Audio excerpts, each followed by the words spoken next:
قیصر و کسرا کانپ جاتے تھے، جن کے رعب و جلال سے، جن کے نام سے ایران کی بادشاہت ہل جاتی تھی۔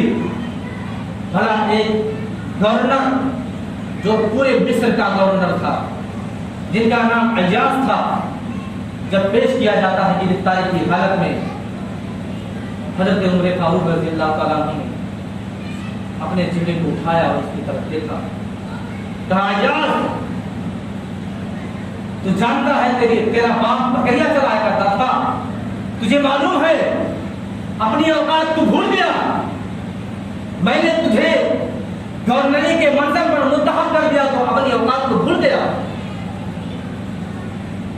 حضرت عمر فاروق رضی اللہ تعالیٰ عنہ نے ارشاد فرمایا، یہ اے ایاز، تیرے اندر کبر پیدا ہو گیا کیا؟ تیرے اندر گھمنڈ آ گیا؟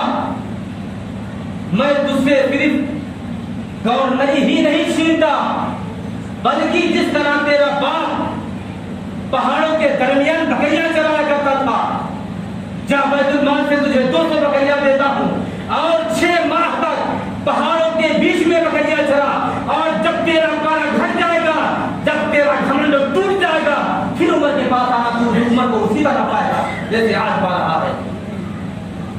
حضرت عمر فاروق رضی اللہ تعالیٰ عنہ کا ایسا مسئلہ تھا، آپ کا ایسا عدل و انصاف تھا کہ ساری دنیا آپ کے عدل سے ہل جاتی تھی، اور ایسا انصاف آپ تو یا تو زبان سے کرتے تھے یا تو تلوار سے کرتے تھے۔ آپ کے سامنے بڑے بڑے حکمران کو جب پیش کیا جاتا تھا تو ان کے بھی پیر ہل جاتے تھے، بدن پر کپکپاہٹ تاری ہو جاتی تھی۔ اسی وجہ سے میرے نبی حضور تاجدار مدینہ صلی اللہ علیہ وسلم نے آخری وقت میں ایک تاریخی جملہ آپ نے ارشاد فرمایا تھا حضرت عمر خطاب رضی اللہ تعالیٰ عنہ کے لیے۔ آپ یہ فرما کر چلے گئے کہ اے دنیا والو، جب کسی کا باپ مرتا ہے تو اس کا بیٹا بن کرتا ہے، اس کا بیٹا روتا ہے، اور جب کسی کا بیٹا مر جاتا ہے تو اس کا باپ روتا ہے، اس کے اہل گھر والے تو روتے ہیں، لیکن جب ہمارا عمر شہید کر دیا جائے گا تو ساری دنیا روے گی اور قیامت تک روتی رہے گی۔ آج یہی ہمارا حال ہے کہ ہمارے اوپر ایسے ایسے بادشاہ، ایسے ایسے حکمراں حکومت کرتے ہیں کہ آج ہم حضرت عمر فاروق رضی اللہ تعالیٰ عنہ کی حکمرانی کو یاد کر کے یقیناً آنسو نہیں بلکہ خون کے آنسو ہوتے ہیں، کیونکہ آج اگر دنیا پر ایسا حکمران موجود ہوتا تو آج تو نہ دنیا پر ایسی بیماریاں آتی، نہ کورونا وائرس آتا، نہ لوگ پریشان ہوتے، نہ تو بلا وجہ لوگوں کو ستایا جاتا، نہ تو بلا وجہ لوگوں کو جان سے مار دیا جاتا، نہ تو بلا وجہ لوگوں کو جیلوں میں ڈال دیا جاتا۔ اگر آج ایسا ہوتا ہوتا، یقیناً اگر ہم حضرت عمر فاروق رضی اللہ تعالیٰ عنہ کی تاریخ کو یاد کریں تو خون کے آنسو ہونا پڑتا ہے۔ حضرت عمر فاروق رضی اللہ تعالیٰ عنہ کا دور ہے، ایران کا بادشاہ ہے، اس نے سوچا کہ یہ سب تو چند سالوں میں آدھی دنیا کا حکمراں ہو گیا، آدھی دنیا کو فتح کر لیا، اگر 2-4 سال اور رہا تب تو پوری دنیا اس کے چنگل میں آ جائے گی، ساری دنیا پر اسلام پھیل جائے گا، اسلام کا پرچم لہرائے گا۔ ایران کے بادشاہ نے چاہا کہ حضرت عمر فاروق رضی اللہ تعالیٰ عنہ کو ایسے مارا نہیں جا سکتا، کسی دھوکے سے مارا جائے، کسی وسوسے میں مارا جائے، کسی لالچ میں مارا جائے ان کو۔ چنانچہ اس نے قاصد بھیج دیا اور اس کو ایک زہر کی شیشی دے دیا، ایک عجر کی شیشی دیا، اور ایک لوڈی جو ایران کی سب سے حسین و جمیل اور خوبصورت لڑکی تھی اس کو بھیج دیا۔ قاصد آیا، مدینے کی سرزمین پر پہنچا اور لوگوں سے پوچھتا ہے کہ تمہارا بادشاہ کہاں ہے؟ لوگوں نے کہا بادشاہ یہاں تو کوئی بادشاہ ہی نہیں ہے۔ نہیں، یہاں کا بادشاہ کون ہے؟ بادشاہ تو ہوتا ہے لیکن بادشاہ تو ہمارے یہاں کوئی نہیں ہے، ہمارے یہاں امیر ہوتا ہے۔ امیر کہاں؟ امیر ہی سے ملوا دیجیے، امیر کہاں ہے؟ جو مدینے کے سب سے لوگ لے کے آئے اس شخص کو، اس وقت مسجد نبی کا تعمیری کام چالو تھا، تھوڑا توسیع کا کام تھا، بڑی ہو رہی تھی، تو اس وقت نے دور سے دکھایا، کہا کہ وہ جو مسجد کے درمیان میں مٹی کا گارا بنا ہوا ہے اور اس کے بیچ میں جو مٹی کا گارا ایک مٹی کا گارا پلیٹ میں نکال کر کے مزدوروں کو دے رہا ہے، وہی ہمارا امیر ہے۔ سوچیے، آدھی دنیا پر حکومت کرنے والا شخص مسجد نبوی کی تعمیر میں حصہ کس طرح لے رہا ہے، جب سب سے زیادہ جو مشقت والا کام ہے کہ اگر گاڑی میں کوئی گھس جائے مٹی کے تو اس کے ہاتھ میں بھی گارا لگے گا، پیر میں بھی لگے گا اور بدن کے کچھ حصوں پر بھی لگ جائے گا، وہ کام حضرت عمر فاروق رضی اللہ تعالیٰ عنہ دے رہے ہیں، اور سب سے زیادہ مشقت والا کام۔ بہرحال وہ شخص گیا اور کہا امیر آپ ہی ہیں؟ آپ نے فرمایا ہاں میں ہی امیر ہوں۔ کہا ایران کے بادشاہ نے مجھے بھیجا ہے اور کچھ تحفے آپ کو دیے ہیں۔ کہا کیا ہے؟ کہا یہ ایک کی شیشی ہے اور ایک شیشی یہ پتہ نہیں کیا دیا ہے، کہا اس میں زہر ہے، بتا دیا اس نے زہر ہے، اور یہ ایک لوٹی ہے، اس کو آپ کی خدمت کے لیے، آپ کی حمایت کے لیے دیا ہے، آپ اس کو رکھ سکتے ہیں۔ حضرت عمر فاروق رضی اللہ تعالیٰ عنہ نے ارشاد فرمایا اچھا، کہا ٹھیک ہے، زہر کی شیشی لاؤ، زہر کی شیشی ان کو دی گئی۔ کہا کہ آپ نے کیا کیا کہ زہر کے ڈھکن کو کھولا، پڑھا بسم اللہ الذی لا یضر مع اسمہ شیء فی الارض ولا فی السماء وهو السمیع العلیم، پوری شیشی آپ نے پی لیا۔ وہ سامنے جو شخص جو ایران سے آیا قاصد، وہ گرا فوراً بے ہوش ہو گیا۔ جب اس کو لوگوں نے ہوش میں لایا تو حضرت عمر کو نیچے سے اوپر دیکھ رہا ہے، کہا ارے بزرگ وہ تو ایسی زہر کی شیشی تھی کہ میرے بادشاہ نے کہا تھا، ایران کے بادشاہ نے کہا تھا کہ اس زہر کی شیشی کے ڈھکن کو اگر جو کھول دے اور اس زہر کی ہوا اس کے بدن کو لگ جائے تو فوراً مر جائے گا، فوراً مطلب چند سیکنڈ میں مر جائے گا، 1 منٹ بھی جی نہیں سکتا وہ۔ اور آپ کو پوری شیشی آپ نے اس کو پی لیا، نگل لیا پوری شیشی۔ آپ نے کہا وہ بیوقوف نہیں جانتا، میرے نبی فرما گیا ہے کہ اگر کسی کو رب تبارک و تعالیٰ جلانا چاہے تو کوئی مار نہیں سکتا، اور جس کو وہ مارنا چاہے کوئی جلا نہیں سکتا۔ وہ سب خاموش ہو گیا۔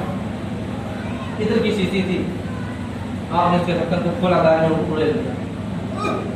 اب بستی ہے لوڈی، آپ نے مزدوروں کو بلایا، مزدور تمام لوگ آ گئے، کہا اس میں کسی کی شادی نہیں ہوئی، شادی کس کی نہیں، نکاح کس کا نہیں ہوا ہے؟ ایک شخص آ گیا، کہا حضور میرا نکاح نہیں ہوا ہے۔ کہا لے جاؤ اس لڑکی کو نکاح کرو۔ بتائیے ایران کی سب سے حسین و جمیل جو تحفے میں آئے تھے، حضرت عمر فاروق رضی اللہ تعالیٰ عنہ نے ایسے ہی کہہ دیا۔ جب وہ شخص دوبارہ ایران واپس جاتا ہے تو اپنے بادشاہ سے کہتا ہے کہ بادشاہ آپ ان سے جنگ کرنے کا جو آپ نے فیصلہ کیا ہے اس کو ترک کر دیجیے۔ حضرت عمر کو ماننے کی بات تو چھوڑیے، ان کے کسی غلام کو آپ ہاتھ نہیں لگا سکتے۔ جب حکمرانی ایسی ہے، حکمران ایسا ہے کہ زہر کی شیشی پی گیا اور کچھ نہیں ہوا، تو بھلا آپ اس کو کیسے مار سکتے ہیں؟ آپ اپنا ارادہ ترک کر دیں اور چھوڑ دیں۔ محترم سامعین، میں آپ کو یہ بتانا چاہتا ہوں کہ حضرت عمر فاروق رضی اللہ تعالیٰ عنہ وہ عمر ہے جن کی حکومت صرف عوام پر نہیں، صرف جنتا پر نہیں، بلکہ آپ کی حکمرانی دریائے نیل پر بھی چلتا تھا، آپ کی حکمرانی زمینوں پر بھی چلتا تھا، آپ کی حکمرانی ہواؤں پر بھی چلتا تھا، اور آپ کی حکمرانی جناتوں پر بھی چلتا تھا۔ یعنی حتیٰ کہ آپ کی حکمرانی دنیا کی ہر شے پر چلتا تھا۔ کہ کیونکہ اللہ تبارک و تعالیٰ نے اور میرے نبی حضور تاجدار مدینہ صلی اللہ علیہ وسلم نے ان کو یہ سب عطا کر دیا تھا، اور اللہ تبارک و تعالیٰ کی بارگاہ میں آپ ایسی خوشنودی اور ایسی متقی اور پرہیزگاری آپ کے اندر تھی کہ اللہ تبارک و تعالیٰ نے آپ کو ہر شے کا مالک بنا دیا تھا۔ رب تبارک و تعالیٰ کی بارگاہ میں دعا ہے کہ اللہ تبارک و تعالیٰ ہم تمام مسلمانوں کو نیک بنائے، ایک بنائے، اور اپنے تمام صحابہ اور نبی کے نقش قدم پر چلنے کی توفیق و رفیق عطا فرمائے۔ وآخر دعوانا الحمد للہ رب العالمین۔